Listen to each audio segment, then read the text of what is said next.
Hello everybody, this is TipTop MTG here today with another Magic the Gathering video. In today's video, I'm going to be showing you how to build a Vito Thorn of the Dusk Rose Brawl deck on MTG Arena. I think that Brawl is really awesome, and a major part of that fun is choosing a commander and building around it. It is a singleton format, which means that you have to choose a bunch of cards for the deck. Normally, I show a deck I built and then show you some gameplay. However, in the spirit of Brawl, I think it'll work better if I start with a commander, tell you what works well with it, and then give you my list as an example. That way, you don't have to stick to my exact deck, or if you don't like a specific card, you can see how to replace it and what cards work well.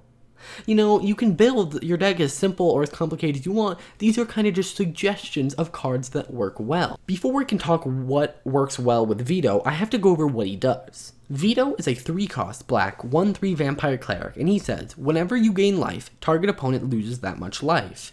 And has an activated ability that costs 3 black to activate and says, creatures you control gain lifelink until end of turn. Overall, this commander is pretty straightforward. You want to gain a ton of life and use that to kill your opponent. Veto gives you the means of weaponizing the life gain and gaining the life later in the game if your hand gets smaller and you run out of ways to do that. The issue is, Veto is mono black. This means that we lose access to all the wonderful white life gain cards such as Heliod and Healer's Hawk, and honestly, I'm not a huge fan of monocolored decks because they just don't have as much they can do and have a lot more weaknesses. But while this commander is pretty straightforward, there are a couple ways you could build it. The obvious way is just a life gain spam deck. However, an argument could be made to build a vampire deck that has a life gain as a secondary. However, I feel there's not enough good support in standard, and you'd be better off using a black and white commander like Sorne and putting Vito in the deck. So this is going to be about how to gain a ton of life and kill our opponent using that. So, what cards should you put in your deck? Now, there are a bunch of different categories of cards that you're going to want in your Brawl deck. Now, some categories go into every Brawl deck, and some are specific to this one. So, why don't we go over the cards that are just really good in this deck? Now, it's always good in Commander and Brawl, because they are very similar, to have a secondary way to win. You don't want to just rely on your Commander. So, here's some other cards that care about gaining life. So, we have Bloodthirsty Aerialist, who is kind of like in a Johnny's Pride mate, but flying and in black. So, it's a really good way to win the game. It gets really big, and if you do manage to get Veto out, you can give it lifelink. You'll be gaining a bunch of life, killing your opponent even faster. So, it works well, whether Veto's on the battlefield or not. It's just a nice alternate win con. We have Epicure of Blood, which is very similar to Veto in the fact that it's going to be dealing damage to your opponent, but Epicure of Blood doesn't care how much life you gained, it's always going to do 1 damage. So similar to Bloodthirsty Aerialist, you want a bunch of small life gain triggers instead of big ones, which can kind of contradict what the deck wants to do, but it is some nice extra damage. And then Silver Smoked Ghoul. This one is a new card, and it allows it to come back from the graveyard if you gain enough life. While it may not be a win con on its own, it is a card that cares about how much life you gain. And that's pretty much it. There may be a couple cards here and there that are like, oh yeah, I gain life, cool. But in general, a lot of the cards that care about life gain are either in white or white-black, so we don't have access to them here. And honestly, this is where you'll start to see a little bit of the weakness of this deck. It's that, if someone keeps killing your commander and you can't get any of these 3 cards, it's kind of hard to win. So you could, there are different ways you can build it, and I'll talk about that at the end in terms of, maybe throwing in a little bit more black devotion in terms of, sacrificing things, the witch combo cat oven thing. Either way, why don't we just jump into, cards that can make you gain life repeatedly? Because, yes, cards that let you gain life once are kind of cool, but the ones that let you gain life repeatedly are going to be more valuable. So, we have cards like Revenge of Ravens, which punishes your opponent for attacking you. Now, generally, this is already a good card. It works really well against, a Torbrand deck that's swinging at you, assuming they don't have Torbrand, because they're going to have a bunch of small little creatures, and they're going to want to swarm out at you. And if you have Veto on the battlefield, what this turns into is whenever they attack you, they're going to take 2 damage and you're going to gain 1 for each creature attacking you. And while that is a small amount of life, it is also a nice amount of life gain triggers for things like Bloodthirsty Aerialist and Epicure of Blood. Similarly, we have Ayara, First of Locthwain, who will gain you a life and deal damage to an opponent whenever a black creature enters the battlefield under your control. So just, again, just repeatable ways to just ping your opponent.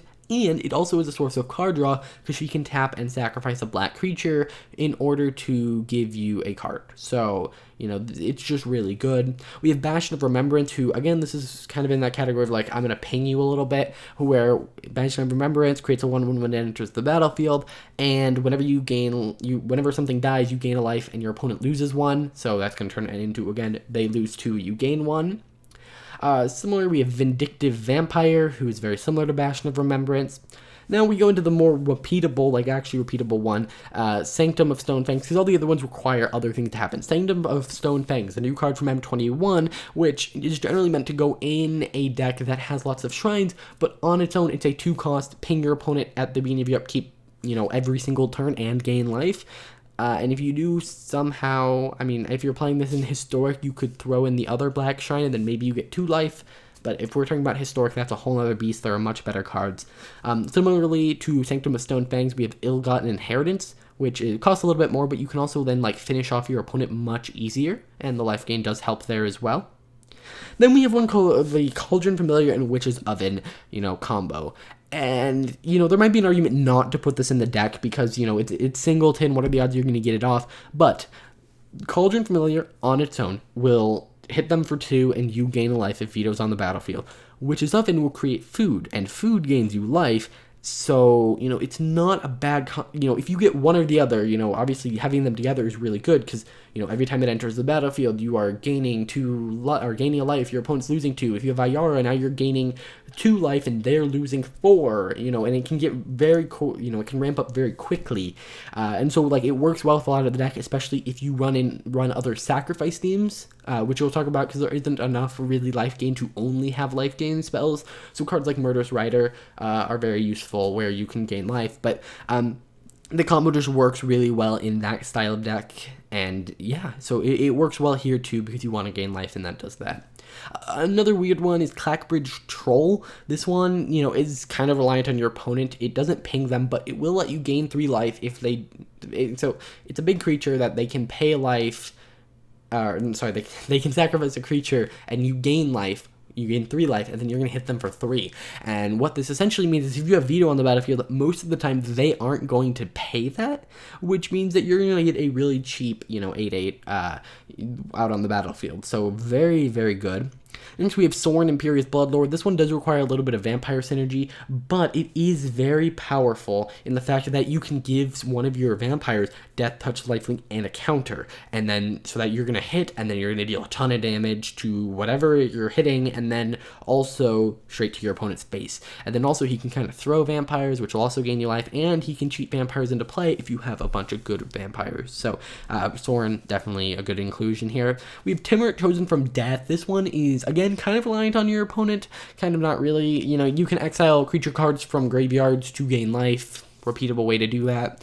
We have Tavern Swindler, who is kind of luck based. You're gonna pay 3 life and you're gonna flip a coin. If you win, you gain 6. If you lose, you don't gain any. And so typically how this is going to work is you're going to break even, maybe you go 2, you lose 3 life twice in a row, but then you might gain 6. And because Vito's on the battlefield, that gaining 6 is worth so much. So that is a very powerful card within this deck. Dread Presence, not bad. Shadow Spear gives anything lifelink. Pretty good. So those are just a couple of the cards that can make you gain life repeatedly. It's actually a decent amount of them. I'm sure there are some I'm missing, but it is overall pretty good. Next we have one-time life gain effects. So these are effects that are going to gain you life once. So one example of this would be Grey Merchant of Asphodel, which will hit your opponent for X and you gain X, where X is your devotion to black. So you play it, maybe you had 5 devotion, he adds 2, so now you're going to hit them for 7, gain 7, hit them for 7 again. So now you just hit them for 14. That card is probably the best one-time life gain spell.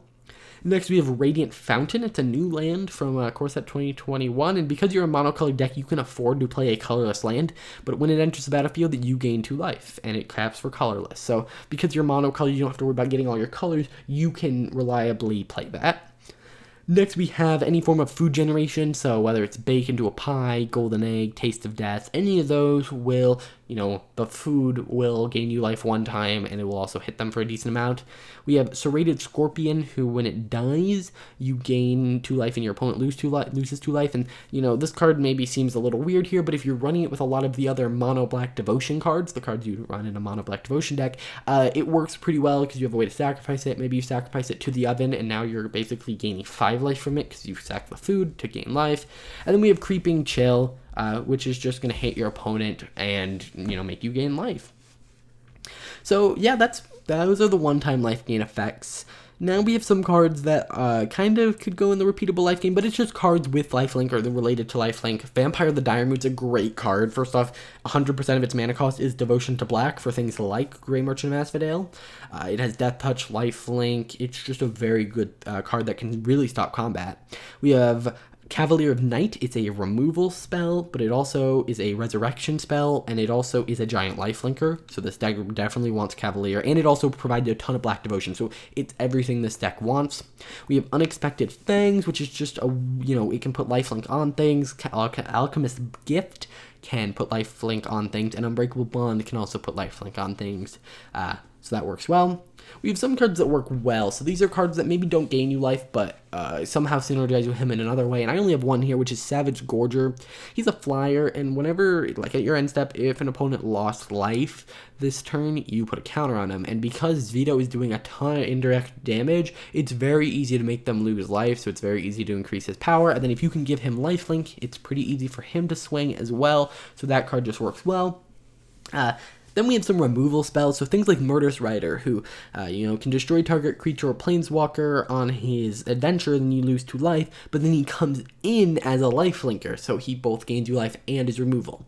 We have Blacklance Paragon, who is kind of removal. They have to swing at you, and it's a flashing Death Touch, but also lifelinker, so you'll gain 3 life, which will deal 3 damage to them. Thorn's Thirst deals 2 damage to target creature, and you gain 2, which will then hit your opponent for 2. Agonizing Siphon, it's, hit something for 3, you gain 3. Severed Strands, Erebos' Intervention, they're just good cards that gain you life. They're not great, but because of the fact that they gain you life, they are worth running in this deck, in my opinion. And then we have, card draw. Midnight Reaper, that one, lets you draw cards whenever a creature you control dies. We have Erebos, Bleak Hearted, lets you draw cards for life, and because you're a life gain deck, you should be able to support that pretty easily. And then Foreboding Fruit lets you draw cards, and if you paid 3 black, which you should be able to because you're in mono black, you are able to make a food token, which then can be sacrificed to gain life. So, you can build this deck however you want. However, these are just some cards that have a decent amount of synergy with the commander. Of course, add any black card you like. If you like Arcane Signet because it ramps you, add that. If you want to add more removal, add that. If I missed any awesome cards that he synergizes with, let me know in the comments down below. Anyway, moving on, you can find my deck list in the description down below. It's not perfect, but it's fun to play. I really recommend you to try and build your deck. Maybe you can use this as a guide, add the cards I say, but then fill in the rest of the deck with cards you like. It's really fun and very satisfying to have a deck that you know that you built. Now, what are my thoughts on Veto? I think Vito's a very powerful commander. I just don't think there's enough support for it in Standard, which is kind of weird because this is the biggest Standard ever gets.